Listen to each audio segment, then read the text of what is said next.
My dad is the best storyteller that I know. I don't know anybody else who's as good at telling stories as my dad. And I started learning this at an early age. When I think of my dad telling stories, I think about him tucking us into bed as little kids when we were very young. And he'd often sit on the edge of our bed. And he was like an 80s version of like a Blockbuster or Netflix. You just pick your story. What do you want to watch tonight? In a movie or watching is an apt term for my dad's storytelling, because the way that he tells a story just brings you right in. As soon as he starts to talk about X, you're there. Like you're living that moment, that event, whatever it was. And most of you know that my dad grew up as a missionary kid. He was in South Korea, the Philippines, and then went on to be a platoon commander with the Marine Corps in Vietnam. So he's got a well to draw from. When he talks about stories, he can tell you about some things that he's witnessed firsthand in his life. And when Dad would tell stories, one of the main takeaways is that you'd be left with a sense of awe and wonder. That's a mark of a good storyteller, is that person leaves you with an impression. It's like, oh wow, like I can see it, I can picture it. That event, that moment, whatever it was. And with my dad, all you have to do is ask. And if you know my dad, you know that you don't actually even have to ask. Sometimes the stories just come, right? You're just sitting there talking, and here's a story. But with my dad, one of the cool buttons that he has on him, not a literal button, is just that ask button. It's like, Dad, tell me that story. This one about growing up in the mission field. Dad, tell me, what was it like canoeing down the Hankook River with your best friend, hunting ducks? Dad, what was it like going to Seoul Foreign School? He'd say, I graduated third in my class. And then in a very low voice, he'd remind you that there were only 4 of them. It's one of his favorite jokes. It goes from pride to humility, just like that. I graduated third in my class. There was only 4 of us, but still. All you have to do is ask. In our text this morning, Moses is prompting the people of God to ask.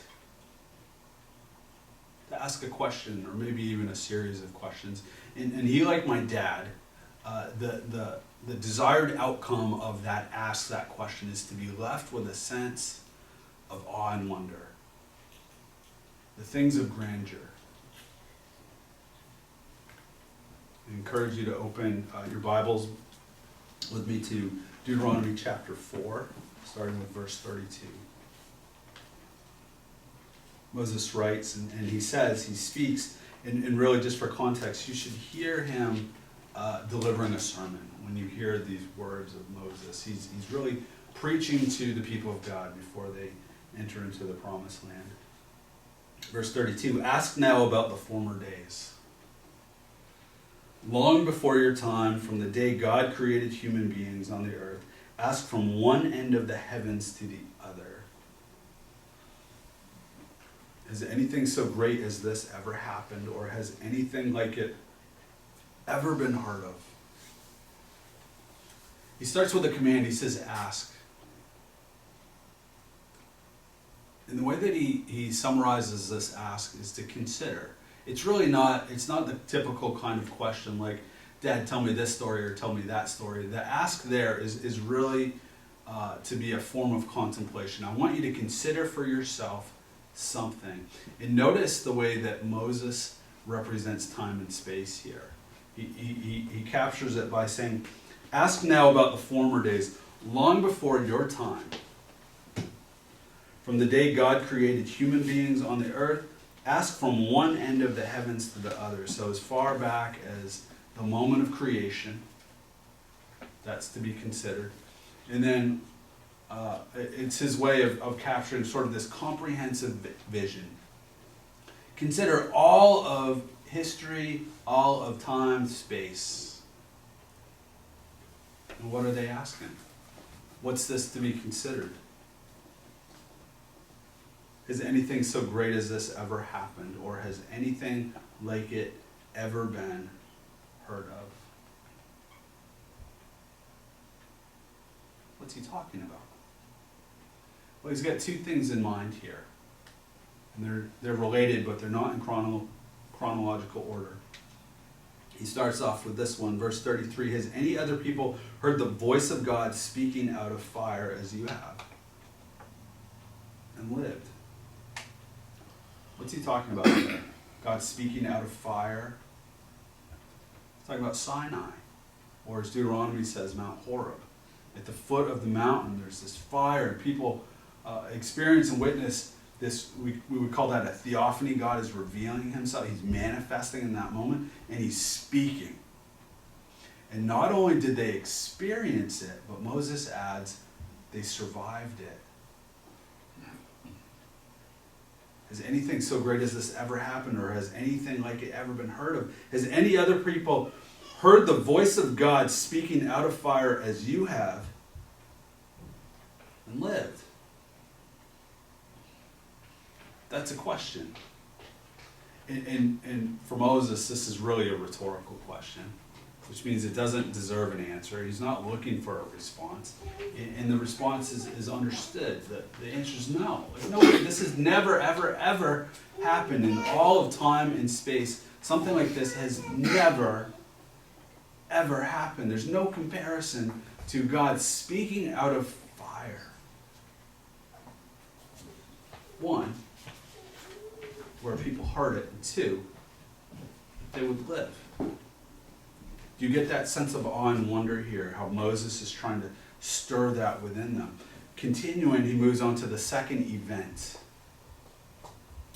Is any other, verse 34, has any God ever tried to take for himself one nation out of another nation? What's he talking about? I'll wait. When did God take a nation out of another nation? Egypt. Egypt, that's right, John. Think of the Exodus, the original deliverance. Has any God ever tried to take for himself one nation out of another nation? How did he do it? Moses continues, by testings, by signs and wonders, by war, by a mighty hand and an outstretched arm, or by great and awesome deeds, like the things the Lord your God did for you in Egypt before your very eyes. Think about that Exodus event. Of course, the people of God were in bondage. They were in slavery in the country of Egypt under the reign of Pharaoh. God, being faithful to his word, heard their call, their ask for deliverance, and by hearing means he responded, he remembered his promise that he would deliver his people. And how did he do it? And we start thinking about all the plagues from the frogs to the blood in the water to this and to that, and then ultimately the death of the firstborn children. Moses is pointing to that. It says, how about that for an event? Have you ever heard of such a thing? Because at any point in time, has anybody else ever experienced that? Has God ever tried to take for himself one nation out of another nation? And yet again, we have this rhetorical question. But the answer is no. Like in all time and space, in the whole history of the world, from here to heaven and back, no, that has never happened before. And he is drawing us into this contemplation. Think about that for a moment, what God did to deliver a people in the way that he did it.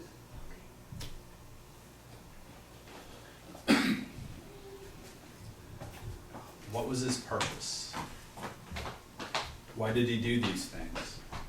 First, we think about Sinai, because that's the first thing that Moses brings before us. Like, why was God speaking to his people? That's where the Ten Commandments were delivered, were given. But that event of speaking and the fire, and they heard it and they survived.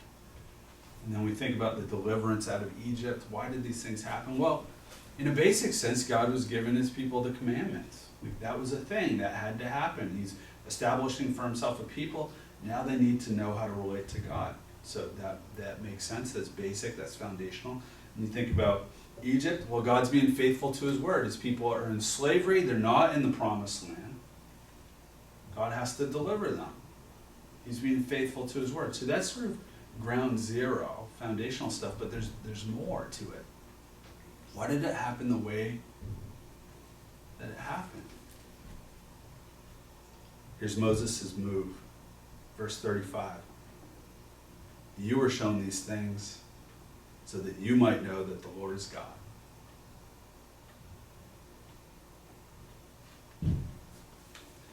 You were shown these things so that you might know that the Lord is God. The natural conclusion, the natural consequence of what God has done in history, specifically those historical events, would be this theological truth that they would know that the Lord is God. Lord, you might, Lord, this person, this God that the people know, who related to them, who they've experienced, they've seen his hand, they recognize his fingerprints at this point. This God who's been present with them historically, now beyond a shadow of a doubt, they understand that he is God. He is creator over all things. Do you see how Moses moves in that direction? He takes these two main events from their history, what happened at Sinai and what happened in the Exodus, and he paints a picture, and he draws them in with his contemplation. He says, now consider for yourselves what that was like. Have you ever heard of such a thing? Has anybody ever experienced anything like that? Ever? And with a resounding no, they answer, no way. He says, now you have seen these things that you would know this theological truth, that the Lord is God. More than that, to be specific, he says, besides him there is no other. Monotheism, that's what we call it. Mono means one. Theism, God. One God. We are a one God people. That is how we understand the world. That's how we understand creation. There's none other than God.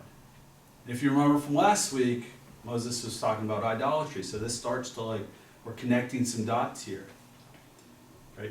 Moses is speaking to a people who understand God as one, and they're about to enter into a land where that's not normative. They're about to enter into a land where there's a plethora of lowercase g gods who aren't actually real. And he's preparing them because he is a jealous God and he's a loving God. It says, you shall worship none other than me. And continuing this idea, so we start with the history, which informs our theology, and he continues, from heaven he made you hear his voice to discipline you. And if you hear the voice of God, the way that he spoke to them, we sit up straight, right? All of a sudden, he's got our attention. There's a certain authority that comes with that kind of action that causes us to revere and to respect God. So in that is this discipline. On earth he showed you his great fire, and you heard his words from out of the fire. Because he loved your ancestors and chose their descendants after them, he brought you out of Egypt by his presence and with his great strength to drive out before you nations greater and stronger than you, and to bring you into their land, to give it to you for your inheritance, as it is today.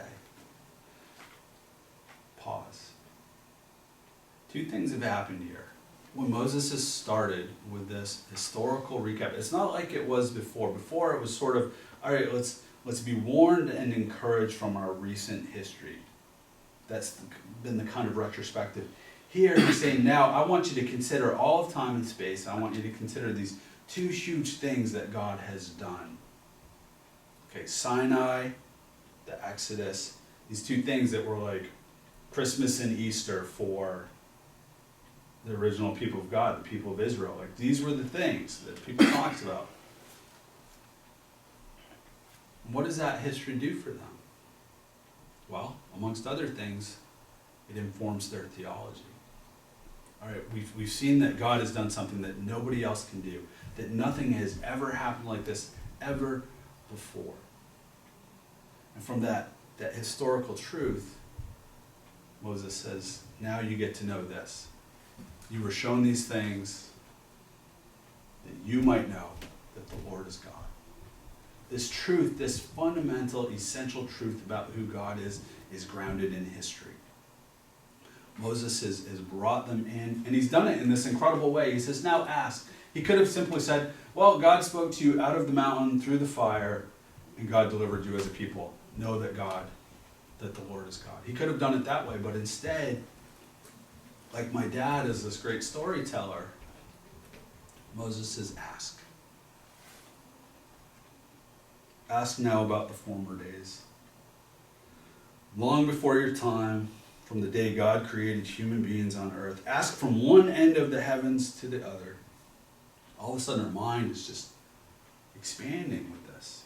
We're saying, oh my goodness, in all of creation and all that exists, from beginning to end, the answer is no. Nobody's ever seen anything like this. Nobody's ever heard anything even close to this. And Moses says, you've seen this so that you know that the Lord is God. The Lord, the one who you know on a personal level, the one who's revealed himself to you, the one who's carried himself to the place that you are at right now, the one who's shown you even recently that you can take on anybody if he is with you. He's God. There's nowhere else to go. There's no one other than him. And he deserves our worship. He alone. Our history informs our theology. But then there's another step here. Verse 39. He gives us three imperatives. Those are instructions. Moses said, acknowledge and take to heart this day that the Lord is God in heaven above and on earth below. There is no other. Keep his decrees and commands which I am giving you today. Three imperatives. The first one is to acknowledge. The second one is to take to heart. The third one is to live it out. He says, keep my decrees and commands. Acknowledge means that it has to go from our head to our hearts. Acknowledge this truth and take it to heart. We're going to come back to the context. Over and over, it's so important to just feel the weight of what's happening. Moses, though, he's not going to go into the promised land. He's going to release these people in there, and he wants them to do well. They're going to be fighting some real fights, and they're going to be up against some real spiritual warfare. It's not just the giants there, but also their pagan religions, the things that are going to cause them to stumble. Moses wants them to succeed, and they have to know who God is. They have to be crystal clear on that. And how do they know who God is? Well, let's remember these historical truths, what God has done. He says, is there any comparison? The answer is no. And if our history can inform our theology and we're crystal clear on both of those, who God is, then we can know how to live. There's that obedience factor. Okay, I'm sure of who God is because of, amongst other things, what he's done. And if I'm sure of who God is, then I'm sure of how I live for him. And Moses is saying, acknowledge it, take it to heart, and then live it out. Keep these decrees and commands, right? Because that's going to spell success for them in the land. That's going to be a huge part of what flourishing actually looks like. That's Moses speaking on that side of the cross. This is Moses speaking before Jesus came in the flesh, died on the cross, resurrected again. How would he preach it if he were living today? I would suggest that the whole history informs our theology, which informs the way that we live. That's a paradigm for life. Either side of the cross. That doesn't change. But I'm curious where your mind goes if you think about, okay, what if Moses was speaking this today? What would it sound like? I think it sounds similar. I think instead of pointing to Sinai and the Exodus, he'd point to the incarnation, the coming of Jesus in the flesh, the crucifixion, the resurrection. And not to dismiss Sinai, not to dismiss the Exodus. Those were the original paradigms. The New Testament writers, they'd often, when they think about Jesus delivering a people from slavery, they'd often reference the Exodus. Of course, the slavery is different. With Pharaoh and all of that, it was literal slavery, shackles and chains. On this side of the cross, the slavery is to sin. The bondage is to sin, the works of Satan. I'd suggest it sounds something like this. Okay, this is Moses speaking to us on this side of the cross. Ask now about the former days, long before your time. From the day God created human beings on earth, ask from one end of the heavens to the other. Has anything so great as this ever happened? I'm asking you. Or has anything like it ever been heard of? This is where I change his wordings a little bit. And remember, the scriptures are inspired, your pastor is not. Okay? But come along with me. Has any other people ever known a God to take on flesh and to walk this world with them? To live and to breathe, to suffer, to cry, to laugh, to take on shame, to be embarrassed, to sweat, to deal with morning breath,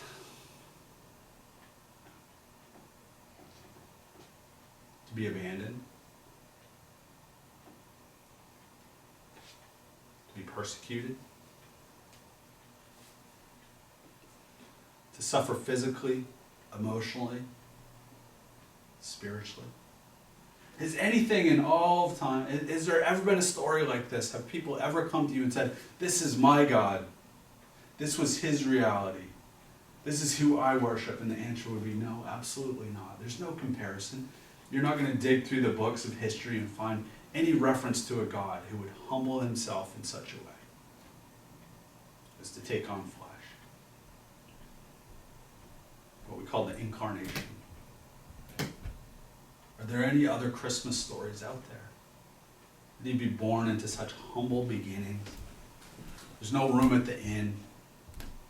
There's a spot in the manger. The answer is no. Continuing. Have you ever heard of such a thing? Has there ever been a story like this where God himself would come to the earth, take on flesh, and voluntarily die? Die in our place. Does that sound like a lowercase g kind of God? Not even close. The answer is no. To look at us and to love us so much that he would wrap himself in our sin.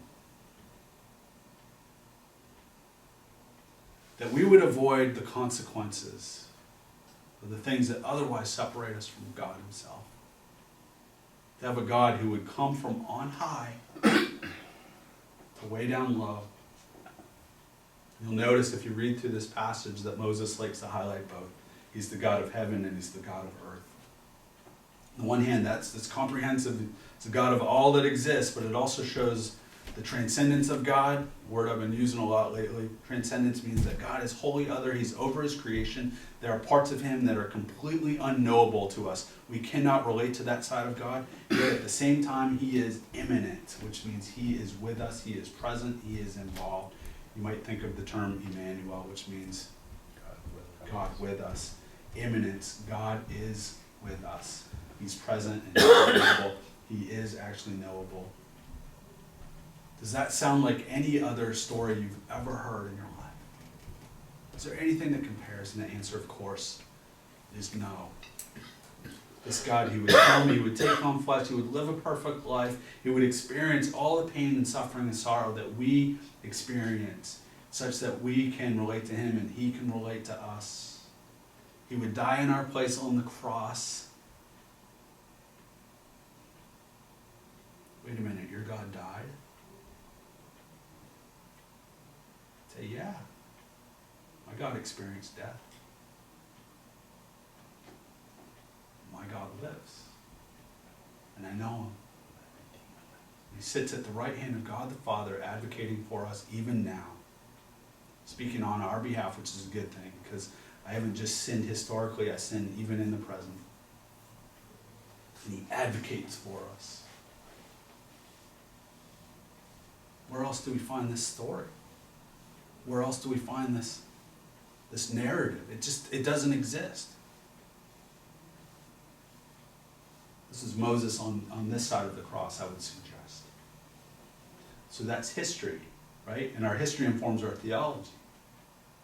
You might be able to say, continuing, you were shown these things so that you might know that the Lord is God, or you might say that Jesus himself is God. Again, I'm not inspired. This is just the application here. Just to get things stirring. What would he say on this side of the cross? You've seen these things that you would know that Jesus is God. When you read through the Gospels, Matthew, Mark, Luke, and John, and you just read through them and you're sensitive to what they're elevating to us, this theological truth that, remember, it starts with history. The Gospels are historical narratives.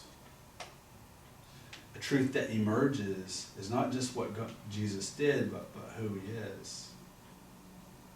How many times did they object, the Pharisees, and said, wait a minute, only God can do that? Jesus never pushed back. What do you mean he's forgiving sins? Only God can do that. Or the disciples out on the boat, the wind and the waves, and Jesus stands up and with a word he calms them both. They say, who is this? Only God has the authority to do such things. No argument. Just a few examples. You see how the history informs their theology? The history informs our theology? So that we'll be crystal clear on exactly who Jesus is. That Jesus himself is God. But Moses doesn't stop there, does he? Our history informs our theology, and our theology informs what? Our ethic, how we live. How we live in light of these truths.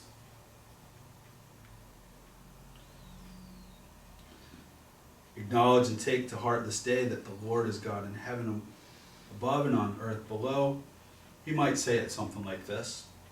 Acknowledge and take to heart this day that Jesus is Lord, in heaven above and on earth below. Keep his decrees and commands, which I am giving you today. That word acknowledge and take to heart. It's a powerful idea if you stop and think about it. We've got our history. Because of our history, we know our theology. But what good is theology if we don't really live it? If we don't really own it? We can have a lot of head knowledge, right? We can look at that textbook, that theological textbook, and say, all right, that's true. I can recite it. I can even explain it. I can maybe even defend it. That's good. That's a good place to start. But what good is it if there's no transformation? If we're not a new person because we've encountered it? Not much. To acknowledge means that it's going from up here, it's that trickle down into our hearts. And Moses said specifically, take to heart this day. Own it. Get it. I'm thankful that I have a wedding ring. My wife gave it to me. That was funny. I'm thankful I have a wedding ring. My wife gave it to me. It reminds me of when we got married. It takes me back to the chapel at Gordon Conwell Theological Seminary, July 21st, 2018. And it reminds me of something that happened historically. That we exchanged vows. Jen promised to be my wife. I promised to be faithful to her. She promised to be faithful to me. Through sickness and in health, all of those things. When I look at it, my mind can go back there because she gave it to me and she put it on my finger. And it was her promise to me. That was a historical event that reminds me of the truth. She's my wife. She's committed to me and I'm committed to her. The fact that I have it, does it change anything at all? No. It doesn't change anything. I could lose this. I could be doing some landscaping and it could go flying. That's happened before. I was shoveling something and all of a sudden I go, I've put on a few pounds since then. It's not as much of a problem. But if I were to lose this, if it were to go flying out the window, it doesn't change anything. But I'm glad I have it. Because it reminds me of that truth. And when I'm reminded of that truth, it crystallizes, it becomes more concrete in my heart, more of a reality for who I am. And when that's clear, when that's crystal in my heart, I'm reminded, okay, she's promised to me and I'm promised to her.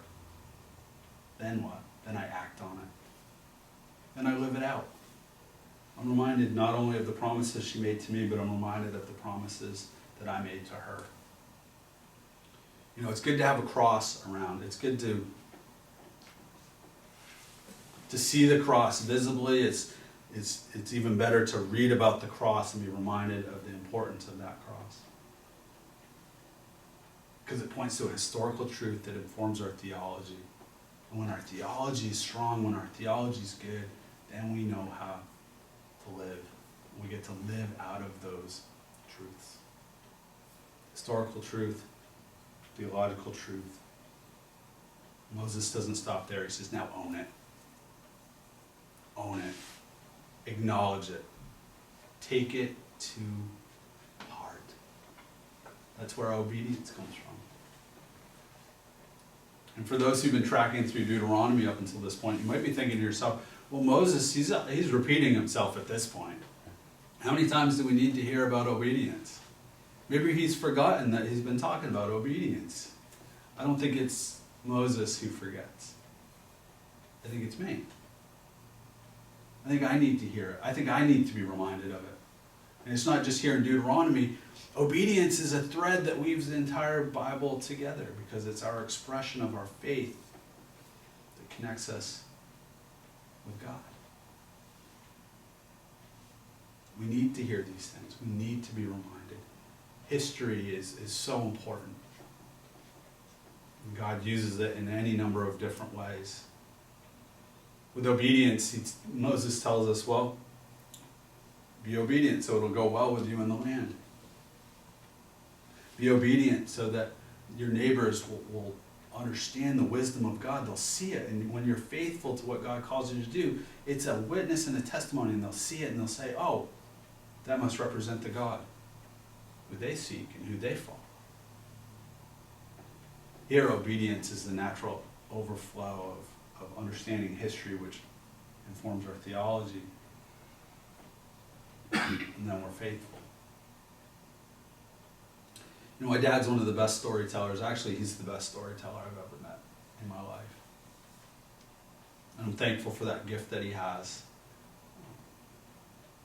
And I would say no story would compare to that moment he shared the gospel with me. Some of you have probably heard this before, so just a quick summary. It's very clear in my mind, the time, the place, the whole conversation. I'd just come back from being overseas, did some schooling in England. I come back, and I wanted to share a story with him. While I was in school, this girl who I went to school with, she came storming into her dorm room. There were a bunch of us hanging out in this room. She comes storming in. She's in tears. She just learned that her grandmother was about to pass away, probably within the day, which is what happened. And she's just horrified. I mean, she's losing her grandmother. She's on the other side of the Atlantic Ocean. She's nowhere near her grandmother. And my consoling words to her were, well, your grandmother's going to a better place. Which I had absolutely no business saying. You want to know why? Because I didn't know her grandmother. I couldn't tell you a thing about her faith. Couldn't tell you a thing about her faith, so I had no business making that claim that she's going to a better place. So I come back, and I'm sitting with my dad, and that experience had made quite the impression on me, and I brought it up. I said, I had this experience where we're hanging out in this room, the girl comes in, she's upset, her grandmother, all these things. I told her, she's going to a better place. Did I say the right thing, Dad? And he looked at me, and instead of giving me that pat on the back and saying, yeah, that's exactly what she needed to hear, he looked at me and said, well, that depends entirely on her faith. Whether or not she knew Jesus and had put her trust in him. And he went on to explain to me what the cross really meant. And I have to give God credit because I know I'd had exposure to these ideas before. I know that I'd heard the gospel before, but my eyes and ears were not open. And in that moment, my eyes and my ears were open. And it was as if I'd never heard it before in my life.